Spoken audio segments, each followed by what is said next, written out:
चुनाव से पहले कानून व्यवस्था मुद्दा तो बना हुआ है, लेकिन क्या सरकार का और पुलिस का बिहार के अंदर इसके ऊपर पूरा ध्यान है, यह एक बड़ा सवाल है। विपक्ष ने बिहार में कानून व्यवस्था को एक बड़ा चुनावी मुद्दा बना दिया। विपक्ष को लगता है कि इसके दम पर नीतीश कुमार को, जो उनका करीब 20 साल का शासन रहा है, घेरने में सफलता मिलेगी। लेकिन विपक्ष के इस नहले पर नीतीश कुमार के बिहार की महिलाओं के लिए आरक्षण का दहला चला है। यानी कि एक तरफ उनकी सरकार पर और नीतीश कुमार कैसे काम कर रहे हैं उस पर सवाल उठ रहे हैं। उस पर नीतीश कुमार को उम्मीद है कि महिला वोट जो है वो इस बार भी उनकी नैया पार लगा देगा। तो क्या नीतीश कुमार ने किया है? बिहार की मूल महिला निवासियों को आरक्षण देने की उन्होंने बात कही है। नीतीश कुमार बिहार में नौकरियों के लिए 35% आरक्षण महिलाओं को और युवाओं को रिझाने के लिए, उन्होंने युवाओं को रिझाने के लिए एक युवा आयोग का गठन भी किया है। दिव्यांगों को प्रतियोगिता परीक्षा में मदद का ऐलान किया गया है। बीपीएससी प्री पास करने वालों को 50,000 और यूपीएससी प्री पास करने वालों को 1 लाख रुपए की सहायता की बात कर रहे हैं। किसानों के लिए डीजल अनुदान योजना को मंजूरी दी गई है। 43 एजेंडों पर कैबिनेट ने मोहर लगाई है। यानी कि चुनाव से पहले ये जो मुफ्त का पिटारा हमेशा हर राज्य में खुलता है, वो बिहार में भी खुलता नजर आ रहा है। महिलाओं की बेहतरी का सवाल कई बार चुनाव में मास्टर स्ट्रोक साबित हुआ है। 2005 में बिहार का मुख्यमंत्री बनने के बाद नीतीश कुमार ने महिला सशक्तिकरण पर ज्यादा जोर दिया है। जो उनका शराबबंदी वाला एक दांव था, वो उससे महिलाओं का जबरदस्त समर्थन नीतीश कुमार को मिला है। उसके बिहार में महिलाओं के वोट देने के पैटर्न में जबरदस्त बदलाव भी आया है।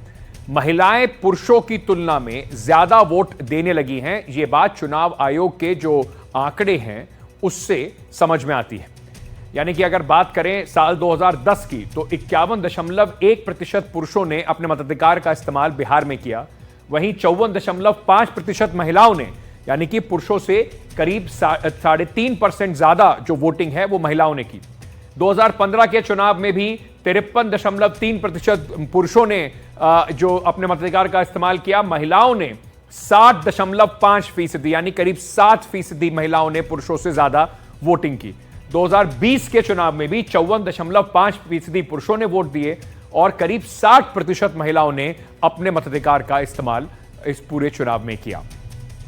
चलिए, किस तरीके से ये पूरी खींचतान बनी हुई है, इस पर सीधे चलते हैं। हमारे सहयोगी प्रभाकर इस वक्त हमारे साथ पटना से सीधे जुड़ रहे हैं। लगातार प्रभाकर जो हैं इस पूरे मामले पर, बिहार की जो राजनीति में उबाल आ रहा है उस पर नजर रखे हुए हैं। प्रभाकर, बहुत बहुत शुक्रिया जुड़ने के लिए। सबसे पहले आपसे पूछना चाहेंगे, एक तरफ कानून व्यवस्था, दूसरी तरफ ये जो पिटारा खुला है अब सौगातों का नीतीश कुमार की तरफ से बिल्कुल चुनाव से पहले, कुछ महीने पहले, दोनों का एक कॉम्पिटिशन जो है वो देखने को मिलेगा।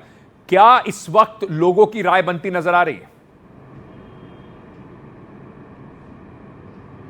देखिए, पहले बात करें अगर हम जो लॉ एंड ऑर्डर की बात करें, तो उस मामले में ये जो सरकार है वो बैकफुट पर दिख रही है। चाहे आप पूर्णिया की जो घटना हुई है उसकी बात करें, जिसको हमने विस्तार से अपने दर्शकों को दिखाया, या फिर हम बात करें गोपाल खेमका मर्डर केस की, जिसने काफ़ी बवाल मचा कर रखा था। हालांकि उस मामले में काफ़ी सफलता मिली है सरकार को, बिहार पुलिस को, पटना पुलिस को, लेकिन उसके बावजूद भी जिस तरीके से पूरे मामले में सरकार कमज़ोर दिखी, पटना के एक पॉश इलाके में एक बड़े व्यवसायी की हत्या हो जाती है, और साथ ही अब बाकी ज़िलों में भी जो अपराध की घटनाएँ हो रही हैं वो लगातार बढ़ती जा रही हैं।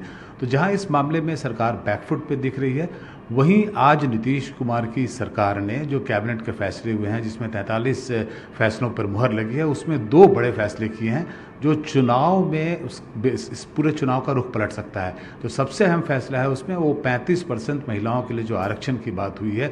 सरकारी नौकरियों में उन महिलाओं की जो बिहार की डोमिसाइल होंगी, यानी कि बिहार के मूल निवासी होंगी, उन्हें 35% आरक्षण मिलेगा। ये एक बहुत बड़ा फैसला है और इस फैसले से जो कास्ट बैरियर है वो ब्रेक होता है। जो चाहे वो लालू प्रसाद यादव की बात करें, जो मुस्लिम और यादव की वो बात करते हैं, तो इस फैसले से चाहे वो मुस्लिम समाज की महिलाएं हों, चाहे वो यादव समाज की महिला हों, सभी इससे लाभान्वित होंगी। तो कुल मिला के जो महिला वोटर है, जिसे आप आसानी से एक 50% वोट चंक मान सकते हैं, वो प्रभावित होती है सीधे तौर पे, और एक बहुत बड़ा ट्रम्प कार्ड आप इसे मान सकते हैं, और इसका असर चुनाव में पड़ना ही पड़ना है। यही कारण है कि चुनाव से ठीक पहले नीतीश सरकार ने यह फैसला लिया है। जो दूसरा फैसला है युवा आयोग का, इसकी घोषणा तेजस्वी यादव अब लगातार अपनी सभाओं में करते आ रहे थे कि वो युवाओं के लिए पहल करने वाली, युवाओं की के बारे में सोचने वाली, उनके लिए योजनाएं बनाने वाली एक युवा आयोग बनाएंगे और उसके सदस्यों की जो आयु होगी वो 45 से कम जो वर्ष के होंगे वो होंगे, यानी कि युवा ही उसके मेंबर होंगे और वो युवा जो है वो युवाओं के लिए योजनाएं बनाएंगे ताकि मुख्य धारा में युवा ज़्यादा से ज़्यादा पार्टिसिपेट कर सके। ये जो घोषणा तेजस्वी यादव ने की थी, लगातार मन से वो घोषणा करते जा रहे थे, इसे आज नीतीश सरकार ने इम्प्लीमेंट कर दिया, तो उनके हाथ से वो भी एक पत्ता जो था उसे खींच लिया। तो ये दो जो घोषणाएं हैं इसका असर चुनाव पे पड़ना चाहिए और पड़ेगा जरूर से।